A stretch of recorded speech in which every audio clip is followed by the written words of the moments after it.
আল্লাহ পাক প্রথমে ছেলেদেরকে বললেন, শোনো সূরা নূর 33 নম্বর আয়াত। আল্লাহ পাক ছেলেদেরকে বললেন, তোমরা তোমাদের চোখ নিচু রাখো, এটা আমাদের দায়িত্ব। প্রত্যেকটা ছেলের দায়িত্ব বেগানা মেয়েকে দেখলে চোখটা কি করবে, নিচু করবে। তাহলে আপনি সিডিউসড হবেন, এক কথা। 2 নাম্বার, আল্লাহ পাক আমাদেরকে বললেন, তোমরা তোমাদের লজ্জাস্থানকে হেফাজত করো। কাদেরকে? আমাদেরকে, মানে ছেলেদেরকে।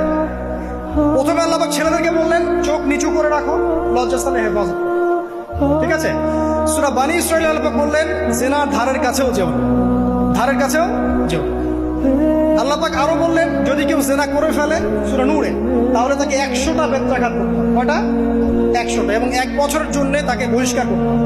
আল্লাহ পাক শাস্তিও দিলেন, শুধু তাত্ত্বিক বিধান দেন নাই, শাস্তিও দিয়েছেন। কারণ শুধু তাত্ত্বিক বিধান দিয়ে হবে? আমি যদি ওয়াজ করে বেড়াই, ভাই মদ খায় না, মদ খায় না, কোনো শাস্তি না অ্যাপ্লাই করি, তাহলে কি মদ ছাড়বে মানুষ?